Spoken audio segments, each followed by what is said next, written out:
Hi friends, welcome to my channel. ಈ ಒಂದು T E ಟಿಗೆ ಸಂಬಂಧಿಸಿದಂಥ ವಿಡಿಯೋ 5ನೇ ಇದು ಸಿರೀಸು. ಸೊ ಇದರಲ್ಲಿ ನೋಡಿ, ಅತಿ ಹೆಚ್ಚು ಬಾರಿ ಕೇಳಲಾದಂಥ ಪ್ರಶ್ನೆಗಳು ಈ ಒಂದು ಎಕ್ಸಾಮ್ ಕೂಡ ಬೀಳ್ಬೋದು, ಈ ಟಿ ಇ ಟಿ ಎಕ್ಸಾಮಿಗೆ. ಸೊ ಬೇರೆ ಎಕ್ಸಾಮ್ಗಳಿಗೂ ಕೂಡ ಬಹಳ ಕೇಳಿದ್ದಾನೆ ಈ ಒಂದು ಪ್ರಶ್ನೆಯನ್ನು. ಸೊ ಮೊದಲನೇದಾಗಿ ನೋಡೋಣ. ಸೊ ಚಾನಲ್ಗೆ ಹೊಸಬರಾಗಿದ್ದರೆ ಚಾನಲ್ನ ಸಬ್ಸ್ಕ್ರೈಬ್ ಮಾಡಿ. ಮಾಹಿತಿ ಮತ್ತೇನಾದರೂ ಬೇಕಾದರೆ ಕಮೆಂಟ್ ಬಾಕ್ಸಲ್ಲಿ ಕಮೆಂಟ್ ಮಾಡಿ. ಅದೇ ರೀತಿ ಡಿಸ್ಕ್ರಿಪ್ಷನಲ್ಲಿ ಒಂದು ಲಿಂಕ್ ಇದೆ, ಅಲ್ಲಿ ಲಿಂಕ್ನಲ್ಲಿ ಕ್ಲಿಕ್ ಮಾಡಿ ನೀವು ನಮ್ಮ ವಾಟ್ಸಪ್ ಚಾನಲ್ಗೆ ಜಾಯ್ನ್ ಆಗ್ಬೋದು. ಫ್ರೀಯಾಗಿ ಮಟೀರಿಯಲನ್ನು ಮತ್ತು ಟ್ರಿಕ್ಸ್ಗಳನ್ನು, ನೋಟ್ಸ್ಗಳನ್ನು ಪಡಿಬೋದು. ಸೊ ನೋಡಿ, 124ನೇ ಪ್ರಶ್ನೆ ಆಗಿತ್ತು 2021ನೇ ಒಂದು ಪೇಪರ್ಗೆ, 21ನೇ ಸಾಲಿನ ಪೇಪರ್ಗೆ. ಸೊ ಆಮೇಲೆ ಮೊನ್ನೆ ಕ್ವಶನ್ ನೋಡೋಣ. ಭಾರತದ ನೈಜ ಅಭಿವೃದ್ಧಿ ಎಂದರೆ ಅದರ ಗ್ರಾಮಗಳ ಅಭಿವೃದ್ಧಿ ಎಂದು ಹೇಳಿದವರು ಯಾರಂತ ಕೇಳಿದ್ದಾರೆ. ಇಲ್ಲಿ ಆಪ್ಷನ್ ನಂಬರ್ ನೋಡಿ, 1, 2, 3, 4ರಲ್ಲಿ option number 1 Mahatma Gandhi is the right answer. Mahatma ಗಾಂಧಿಯವರು ಏನು ಹೇಳ್ತಾರೆ, ಹಳ್ಳಿಗಳಿಂದಲೇ ಭಾರತದ ಒಂದು ಅಭಿವೃದ್ಧಿ ಆಗುತ್ತದೆ ಅಂತ ಮಾತನ್ನು ಸ್ವತಂತ್ರದ ಹೋರಾಟ ಮಾಡುವ ಸಮಯದಲ್ಲಿ ತಿಳಿಸಿದರು. ಇನ್ನು ನೆಕ್ಸ್ಟ್ ನೋಡಿ, ಸ್ವಾಮಿ ವಿವೇಕಾನಂದರು, ಇವ್ರ ಬಗ್ಗೆ ತಿಳ್ಕೊಳ್ಳೋಣ. ಸ್ವಾಮಿ ವಿವೇಕಾನಂದರು ನೋಡಿ 1863ರಲ್ಲಿ ಕಲ್ಕತ್ತಾದಾಗ ಜನವರಿ 12ರಂದು ಜನಿಸ್ತಾರೆ.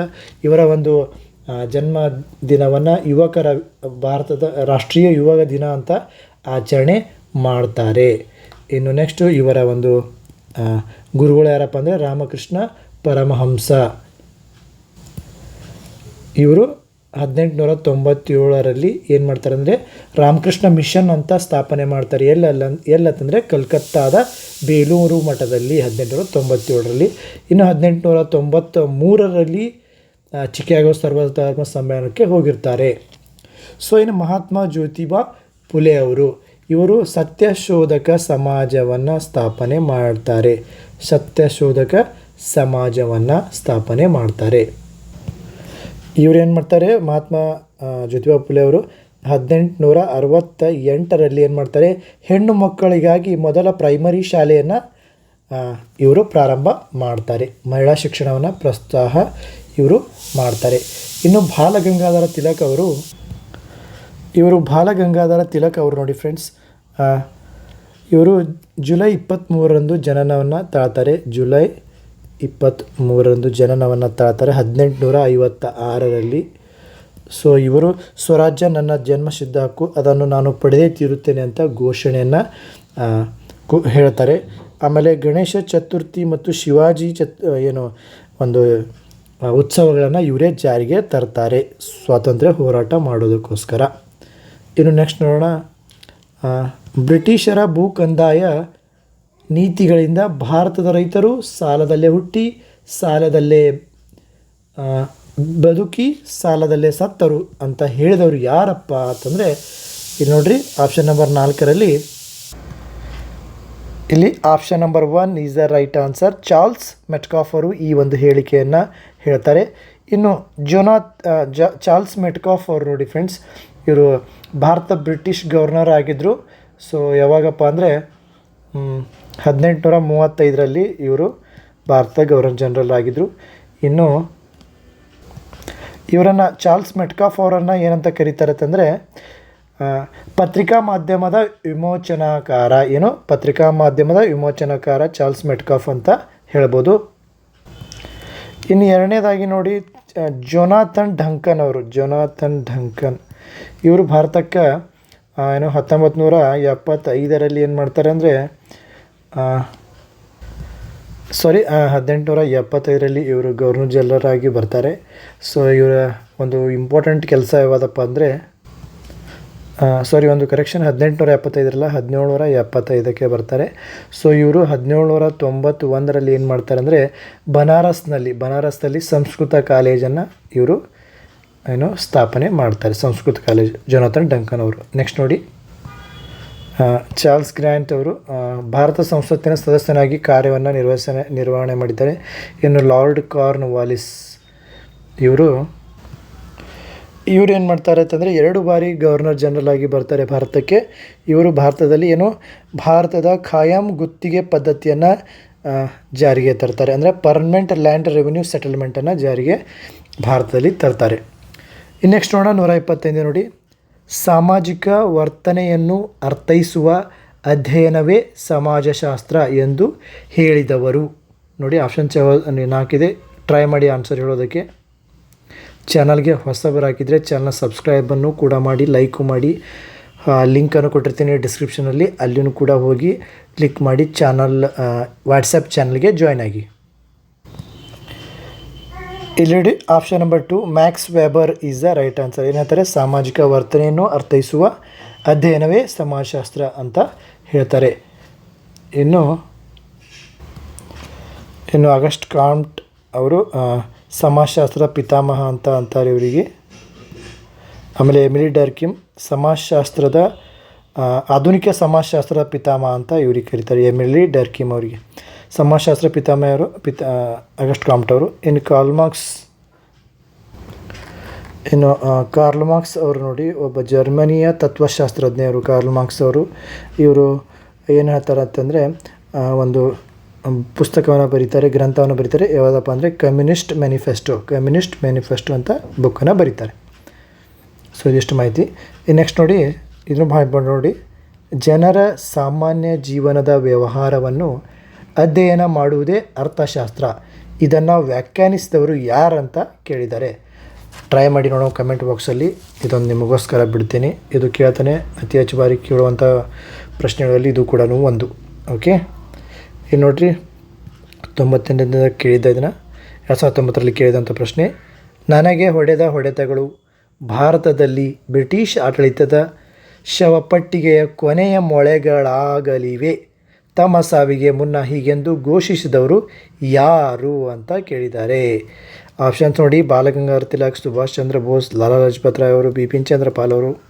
ನೋಡೋಣ ಯಾರು ಅಂತ ಟ್ರೈ ಮಾಡಿ ನೋಡೋಣ.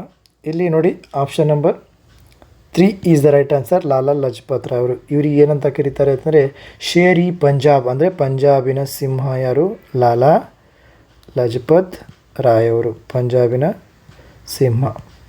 ಓಕೆ, ಸೊ ಇದು ಯಾವಾಗ ಹೇಳ್ತಾರೆ ಅಂತಂದರೆ, ಅವರು 1928ರಲ್ಲಿ ಏನು ಪಂಜಾಬ್ನಲ್ಲಿ ಸೈಮನ್ ಕಮಿಷನ್ ವಿರುದ್ಧ ಪ್ರತಿಭಟನೆ ಮಾಡ್ತಾ ಇರ್ತಾರೆ. ಅವಾಗ ಪೊಲೀಸರು ಲಾಠಿ ಏಟಿಗೆ ನವೆಂಬರ್ 27ರಂದು ಈ ಮಾತನ್ನು ಅವರು ಹೇಳ್ತಾರೆ. ಇನ್ನು ಸುಭಾಷ್ ಚಂದ್ರ ಬೋಸ್ ಅವರು ಒಬ್ಬ ಅಪ್ರತಿಮ ಅಸಾಧಾರಣ ಸ್ವಾತಂತ್ರ್ಯ ಹೋರಾಟಗಾರ ಅಂತ ಅನ್ಬೋದು. ಜಗತ್ತಿನ ಇತಿಹಾಸದಲ್ಲೇ ಇಂಥ ಒಬ್ಬ ಹೋರಾಟಗಾರನ ಇಂಥ ಒಂದು ಹೋರಾಟಗಾರ ಸಿಗೋದು ಭಾಳ ಅಂದರೆ ಭಾಳ ಕಡಿಮೆ. ಅಂಥ ಒಂದು ಹೋರಾಟಗಾರರು ಯಾಕಂತಂದರೆ ಬೇರೆ ದೇಶದಲ್ಲಿ ಹೋಗಿ ಸೈನ್ಯವನ್ನು ಕಟ್ಟಿ, ಯಾವ ಸೈನ್ಯ ಅಂದರೆ INA ಅಂತ ಸೈನ್ಯ ಕಟ್ತಾರೆ. ಎಲ್ಲಿಯಪ್ಪ ಅಂದರೆ ಜಪಾನ್ ಮತ್ತು ಜರ್ಮನಿಯಲ್ಲಿ. ಅಂದರೆ INA ಅಂತಂದರೆ ಇಂಡಿಯನ್ ನ್ಯಾಷನಲ್ ಆರ್ಮಿಯನ್ನು ಸ್ಥಾಪನೆ ಮಾಡಿ ಭಾರತದಲ್ಲಿರುವ ಬ್ರಿಟಿಷರ ವಿರುದ್ಧ ಹೋರಾಟ ಮಾಡಲು ಇವರು ಪ್ರಯತ್ನ ಮಾಡ್ತಾರೆ. ಸೊ ಬಹಳ ಅಪ್ರತಿಮ ಒಬ್ಬ ದೇಶಭಕ್ತ ಅಂತ ಹೇಳ್ಬೋದು. ಸೊ ಇವ್ರ ಬಗ್ಗೆ 2-3 ಸಿನಿಮಾಗಳಿವೆ. ನೀವು ಒಬ್ಬರು ಅಜಯ್ ದೇವಗನ್ ಮಾಡಿದ್ದಾರೆ, ಒಬ್ಬರು ರಾಜ್ಕುಮಾರ್ ರಾವ್ ಅಂತ ಮಾಡಿದ್ದಾರೆ. ಸೊ ನೀವು ಅಜಯ್ ದೇವಗನ್ ಅವ್ರದ್ದು ನೋಡಿರ್ತೀರಾ, ನೋಡಿರಿ, 2 ಮಸ್ತ್ ಅದಾವೆ, 2 ಸೂಪರ್ ಆಗಿರುವೆ. ಸ್ಪೆಷಲಿ ರಾಜ್ಕುಮಾರ್ ರಾವ್ ಅವ್ರದ್ದು ಏನಿದೆ, ಭಾಳ ಅದ್ಭುತವಾಗಿ ಒಂದು ಸಿನಿಮಾ ಬಂದಿದೆ ನೋಡು. ನಮ್ಮ ದೇಶಕ್ಕಾಗಿ ಪ್ರಾಣವನ್ನೇ ಅವರು ಪಣವಾಗಿಟ್ಟು ಹೋರಾಟ ಮಾಡಿದ್ದಾರೆ. ಸೊ ನಾವು ಜಸ್ಟ್ ಒಂದು TET ಎಕ್ಸಾಮ್ ಪಾಸ್ ಆಗೋದಷ್ಟೇ. ಡೈಲಿ ಒಂದು 10 to 12 ಅವರ್ಸ್ ಅಷ್ಟೇ ಓದಿ ಸಾಕು, ಸರಿಯಾಗಿ ಓದಬೇಕಷ್ಟೇ. ಓಕೆ, ಇನ್ನು ನೆಕ್ಸ್ಟ್ ನೋಡೋಣ. ಬಾಲಗಂಗಾಧರ ತಿಲಕ್ ಅವರು ಈಗ ತಾನೇ ಹೇಳಿದ್ದೀನಿ, ಸೊ ರಿಪೀಟ್ ಮಾಡಿ ನೋಡ್ಕೋಬೋದು. ಸ್ವಾತಂತ್ರ್ಯ ಹೋರಾಟದ ಸಮಯದಲ್ಲಿ ಲಾಲ್ ಬಾಲ್ ಪಾಲ್ ಅಂತ ಬರ್ತಾರೆ. ಲಾಲ್ ಅಂದರೆ ಲಾಲಾ ಲಜಪತ್ ರಾಯ್, ಬಾಲ್ ಅಂದರೆ ಬಾಲಗಂಗಾಧರ ತಿಲಕ್, ಪಾಲ್ ಅಂದರೆ ಬಿಪಿನ್ ಚಂದ್ರ ಪಾಲ್ ಅವರು. ಇವರು ಒಬ್ಬ ಎಜುಕೇಟೆಡ್ ಇರ್ತಾರೆ. ಸೊ ಇವರು ಪತ್ರಿಕೆಯನ್ನು ಸ್ಟಾರ್ಟ್ ಮಾಡ್ತಾರೆ. ಆ ಒಂದು ಪತ್ರಿಕೆ ಹೆಸರೇ ವಂದೇ ಮಾತರಂ, ಬಿಪಿನ್ ಚಂದ್ರ ಪಾಲ್ ಅವ್ರದ್ದು. ಓಕೆ, ನೆಕ್ಸ್ಟ್ ಹೋಗೋಣ. ಇತಿಹಾಸವು ವೈಜ್ಞಾನಿಕ ಅಧ್ಯಯನ ಮತ್ತು ಗತಕಾಲದ ಸಂಪೂರ್ಣ ದಾಖಲೆ ಎಂದವರು ಯಾರು ಅಂತ ಇದೆ. ಇಲ್ಲಿ ಆಪ್ಷನ್ ನೋಡಿ, 1ನೇದು ಘೋಷ್, 2ನೇದು ಹಾಗಲ್, 3ನೇದು ಜಾನ್ಸನ್, 4ನೇದು ಮೈಟ್ಲ್ಯಾಂಡ್ ಅಂತ ಇದೆ. ಸೊ ಇದಕ್ಕೆ ಆನ್ಸರ್ ಯಾವುದು ಅಂತ ನೋಡೋಣ. ಚಾನಲ್ಗೆ ಹೊಸಬರಿಗೆ ಚಾನಲ್ನ ಸಬ್ಸ್ಕ್ರೈಬ್ ಮಾಡಿ. ನಾನು ಡಿಸ್ಕ್ರಿಪ್ಷನ್ ಲಿಂಕ್ ಕೊಟ್ಟಿದ್ದೀನಿ, ಆ ಒಂದು ಲಿಂಕ್ ಮೂಲಕ ವಾಟ್ಸಪ್ ಚಾನಲ್ಗೆ ಜಾಯ್ನ್ ಆಗಿ ನೋಡೋಣ. ನೆಕ್ಸ್ಟ್ ನೋಡೋಣ ಆನ್ಸರು. ಇಲ್ಲಿ ನೋಡಿ option number 1 is the right answer. ಇವರು ಘೋಷ್ ಅವರು. ಏನು ಹೇಳ್ತಾರೆ, ಇತಿಹಾಸವು ವೈಜ್ಞಾನಿಕ ಅಧ್ಯಯನ ಮತ್ತು ಗತಕಾಲದ ಸಂಪೂರ್ಣ ದಾಖಲೆ ಅಂತ ಹೇಳ್ತಾರೆ. ಇನ್ನು ಜಾನ್ಸನ್ ಅವರು ಏನು ಹೇಳ್ತಾರೆ ಅಂತಂದರೆ, ಮನುಕುಲದ ಅನುಭವಗಳ ಗಣಿಯೇ ಇತಿಹಾಸ. ಏನಂತ ಹೇಳ್ತಾರೆ, ಮನುಕುಲದ ಅನುಭವಗಳ ಗಣಿಯೇ ಇತಿಹಾಸ ಅಂತ ಜಾನ್ಸನ್ ಅವರು ಹೇಳ್ತಾರೆ. ಇನ್ನೊಬ್ರು ಹೇಳ್ತಾರೆ, ಇದು ಇದರಲ್ಲಿ ಆಪ್ಷನ್ಸಲ್ಲಿಲ್ಲ, ಕೇಳಬಹುದು, ಅರಿಸ್ಟಾಟಲ್ ಅವರು ಹೇಳ್ತಾರೆ, ಇತಿಹಾಸವು ಬದಲಾಗದ ಗತಕಾಲದ ವೃತ್ತಾಂತವಾಗಿದೆ ಅಂತ ಹೇಳ್ತಾರೆ. ಏನು, ಇತಿಹಾಸವು ಬದಲಾಗದ ಗತಕಾಲದ ವೃತ್ತಾಂತವಾಗಿದೆ ಅಂತ ಹೇಳ್ತಾರೆ. ಇನ್ನು ಸಿಗ್ಮಂಡ್ ಫ್ರಾಯ್ಡ್ ಅವರು ಏನು ಹೇಳ್ತಾರೆ, ಪದ್ಮ ಅಸತ್ಯತೆಯ ಸತ್ಯವನ್ನು ಯುಗಾಂತರಗಳಿಂದ ಪ್ರತಿಧ್ವನಿಸುವ ಪಂಚಾಮೃತವೇ ಇತಿಹಾಸ ಅಂತ ಹೇಳ್ತಾರೆ. ಇನ್ನು ರವೀಂದ್ರನಾಥ್ ಟ್ಯಾಗೂರ್ ಅವರು ಏನು ಹೇಳ್ತಾರೆ, ಇತಿಹಾಸದ ಬಗ್ಗೆ ನೋಡೋಣ. ಟ್ಯಾಗೂರ್ ಅವರು, ಇತಿಹಾಸವು ಇರುವುದು ಒಂದೇ, ಅದೇ ಮಾನವ ಇತಿಹಾಸ.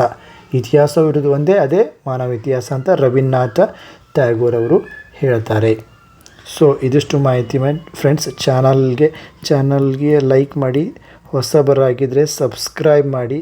ಮತ್ತೇನಾದರೂ ಮಾಹಿತಿ ಬೇಕಂದರೆ ಕಮೆಂಟ್ ಬಾಕ್ಸಲ್ಲಿ ಕಮೆಂಟ್ ಮಾಡಿ, ಅಲ್ಲಿ ಉತ್ತರ ಕೊಡ್ತೀನಿ ಅಂತ ಹೇಳ್ತಾ, ಡಿಸ್ಕ್ರಿಪ್ಷನಲ್ಲಿ ಲಿಂಕ್ ಇದೆ, ಆ ಒಂದು ಲಿಂಕನ್ನು ಕ್ಲಿಕ್ ಮಾಡಿ ನೀವು ವಾಟ್ಸಪ್ ಗ್ರೂಪಿಗೆ ಜಾಯ್ನ್ ಆಗಿ ಅಂತ ಹೇಳ್ತಾ, all the best friends, have a great day friends.